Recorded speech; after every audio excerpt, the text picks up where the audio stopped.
Yo, I didn't feel like typing all this out.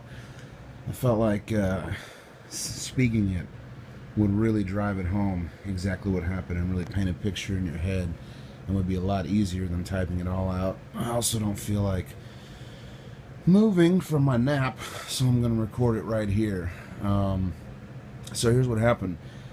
I went to the Pflugerville Lake Travis playoff football game a few years ago.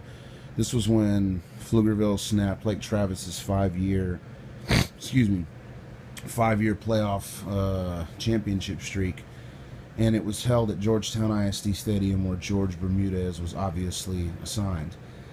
At these games, Pflugerville, just like any small town or town that used to be small like ours, up in the stands, we all know one another.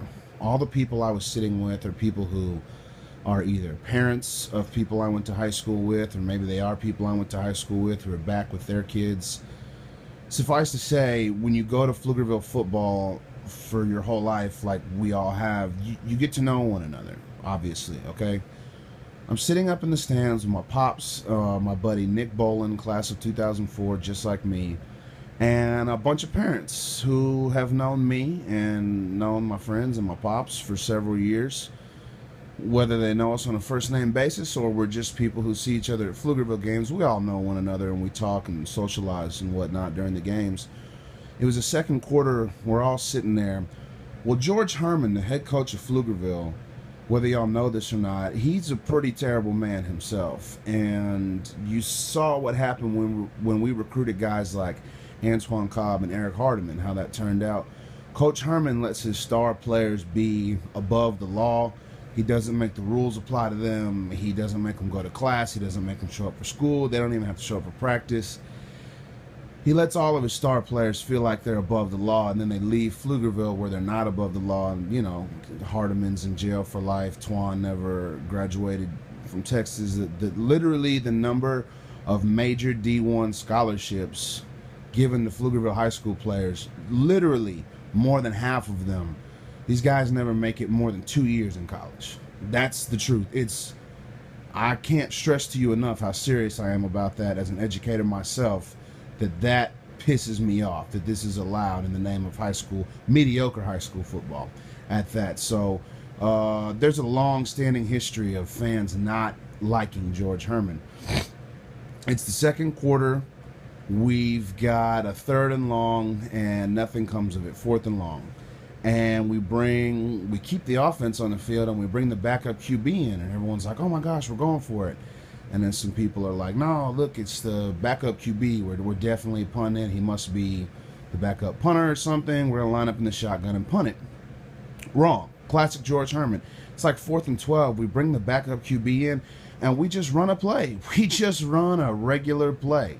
And we come up short of the first down, and everyone in the stands is like, classic Coach Herman. Oh my God, unbelievable. Just like, what the hell, man? Truly, that's it. And we're all just looking around at each other, shaking our heads, going, what else do we expect? So my pops gets up at this point to go to the concession stand, and that's when the Pflugerville principal, a guy I don't know and have never met, he comes over with his little dick ass, and he chooses myself and my friend Nick Bolin out of all the people. I suppose we were 27, 26, 28, somewhere in that range, years old at this time. And I do look younger than I am. So this principal guy must have thought I was a child and not an adult. And that's why he chose the two of us. And he comes up and he's like, hey, did you guys go to Pflugerville? And I can tell right away the kind of attitude this guy has. And my sweet-ass, dumbass friend Nick thinks he's being all friendly. Nick's like, oh, yeah, we went to Pflugerville. I'm like, yeah, we went to Pflugerville. He's like, yeah, when'd you graduate? We're like, class of '04. He's like, yeah, well, if you're going to come to games, why don't you cheer for the team, okay? And not talk crap about him. And we're like, okay, sir, first off, what are you talking about? He's like, I sat over there and I listened to you just now. And I was like, sir, the only thing we said was we don't like Coach Herman, which we don't have to like him. And everybody around here said the same thing. Nobody's rooting against the team. Matter of fact, we want the team to win, which is why we don't like Coach Herman. The principal, I don't remember the details of our conversation, was condescending, And I remember something truly. I have hear loss in my left ear. I'm a really loud guy because I have like 30 or 40% hearing loss in my left ear. And the principal said something to me, and I was like, I'm sorry, sir, I didn't hear you. I have some hearing loss in my left ear. And he goes, well, I'm speaking into your right ear. And I'm like, oh, okay. And that's when like the flip switched, and I'm ready. The little bit of Durka is starting to sizzle underneath the surface. I'm like, okay, motherfucker, it's going to be like that. I'm like, oh, okay, well, you really want to know what I feel? And I stand up, and now all of a sudden everybody in the stands is looking at me. I'm like, since you're still talking to me about Coach Herman, I played football for Coach Herman. I know what he's like as a coach. I know how he treats his players. And I know that the majority of his guys who get D1 scholarships end up in jail, kicked out of school, flunked out of school. I'm like, they all end up failures, okay? So don't you even act like you give a crap about these young men. Don't come over here talking to me about how I don't want what's best for the team. If you wanted what was best for the team, you wouldn't let a man like that coach your players. Don't tell me what's up, be all condescending towards me. And some of the fans are like nodding their heads like, yeah, tell that motherfucker. You know, pretty much all of them. And the principal turns around to his assistant principal and he goes, get the cops. Just like that. Just Dave Chappelle and shit. Get the cops. And I was like, get the cops. I was looked around at everybody and I said, y'all saw everything that just happened, right? And all the parents are nodding their heads. I said, did I do anything to get me arrested? They said, no. I said, okay, I'm going to sit here then. George Bermudez saunters his fat, bald-headed, bitch-ass looking piece of shit ass up this fucking stadium steps. We're near the top, about midfield. And he gets to the end of the aisle and he's talking with the two principals. And I'm sitting there with my friend and all these parents. And George Bermudez looks over at me and he goes, come here! He's screaming at me from like, I don't know, man, like 50, 60 feet away. Like he didn't even walk over to me and say, hey, what's going on? He goes, come here! And I was like, sir, am I being arrested? Come here!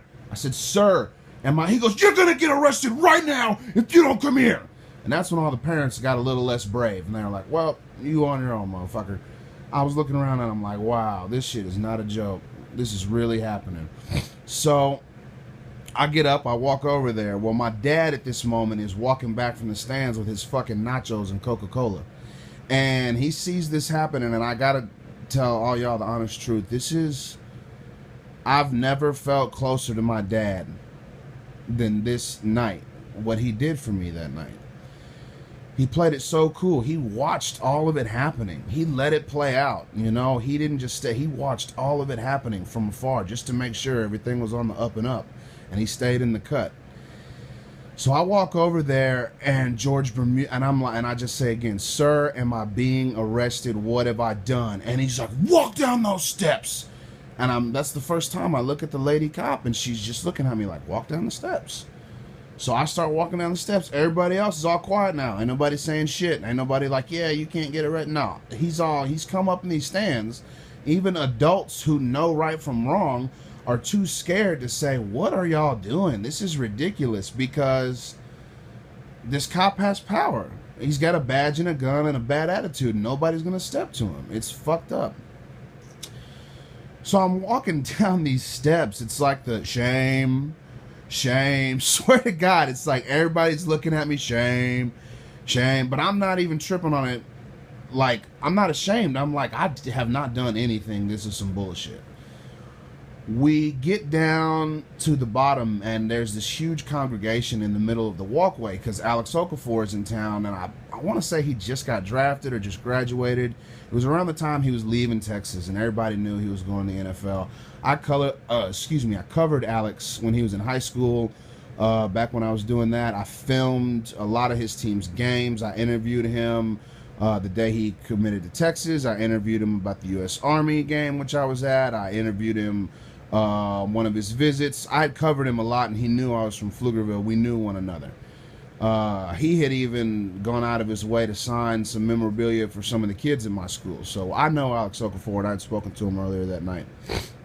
They're all standing in the walkway, and the cops are coming by with me. And Alex sees me, and he's like, hey, what's happening, man? And I said real loudly, I said, I'm being arrested for talking down on Coach Herman. And everybody, all these guys who all are standing around who all played for him are all laughing. And I simply said, y'all think I'm joking.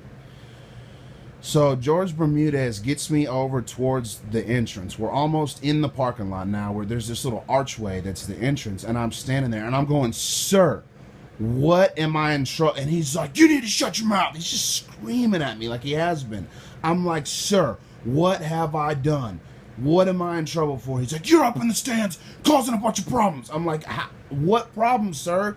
You don't even know. You haven't even asked me once what happened. And I looked at the lady cop and I was like, ma'am, I was like, you've been here this whole time. You've seen everything. Like, honestly, I hope the desperation is coming out in my voice that was coming out then, because y'all might not even get it. My life was on the line. I am me, okay? You've seen the way I act. It's not an act. I'm prone to snap. I've thought about that night and got real upset before at what could have happened. So I'm like, ma'am, you've seen all of this. Why are you letting this happen? And she looked at me like a mother.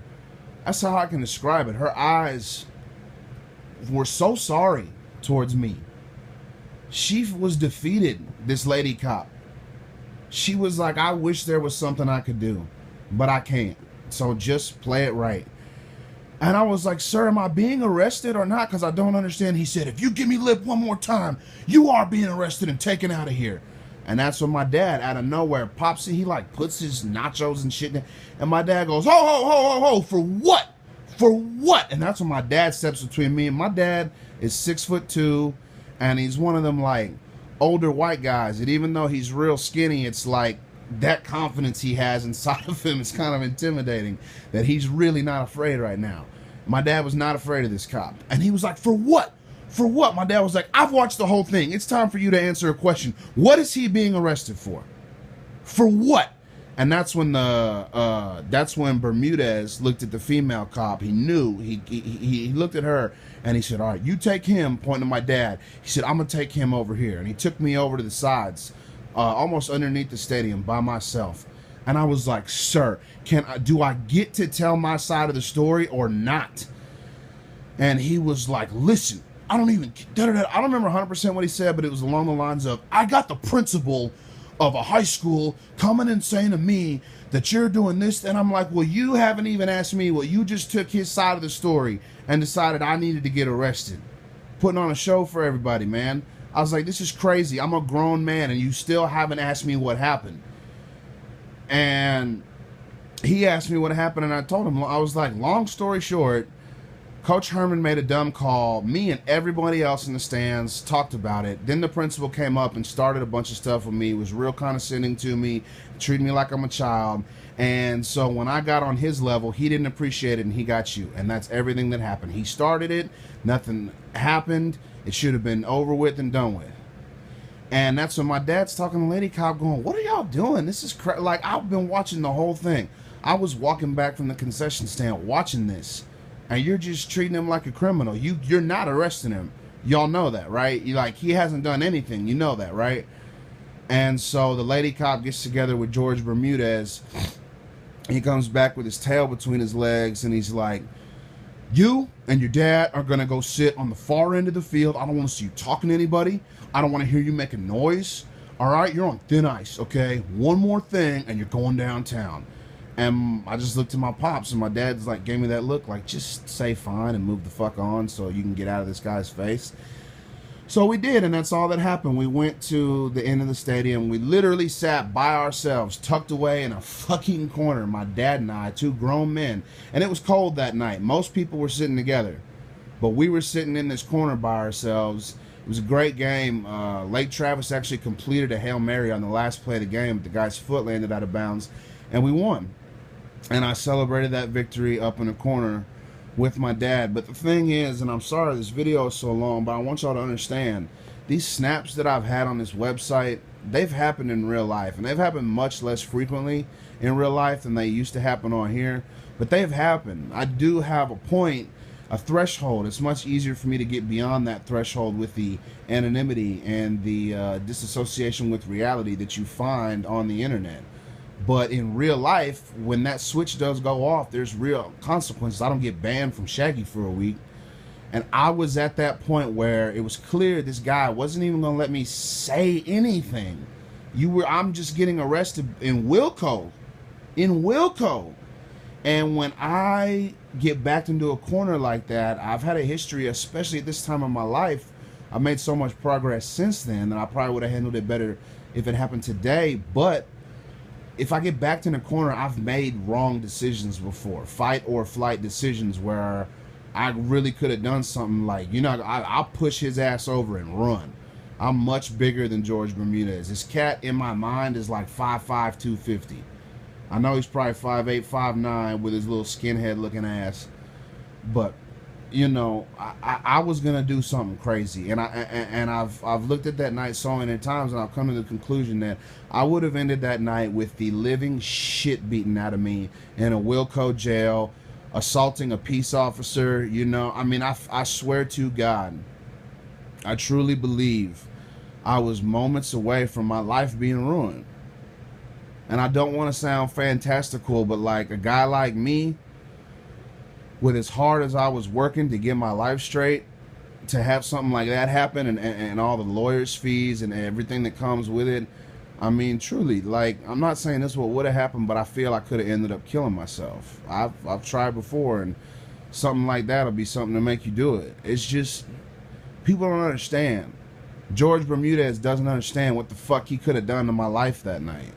He don't care, and neither does Georgetown PD. Like I said, I wanted to write a story in this thread, and I got scared of retaliation, so I didn't. I truly typed it all out and erased it. And anyways, if you have listened to this, I appreciate it. But this is a real story. This is real human beings' lives that these cops affect, and that's why on this site, you don't see me raging against the machine real hard, but in the back of my mind, my experience with cops in life have just led me to believe they want to hurt me. They don't want anything good for me. And it's a scary proposition to know that you're going out there in the world, putting your life in the hands of somebody like George Bermudez. But what's even scarier than that is that the Georgetown PD knows who he is, because this is my one instance with him. You've got the famous instance which started this thread. They live with this motherfucker every day. It's not like they don't know who he is, and they all protected him for a very long time, and that's a very, very scary proposition to think about. If you have listened to this, I appreciate your time. Durka Durka, over and out.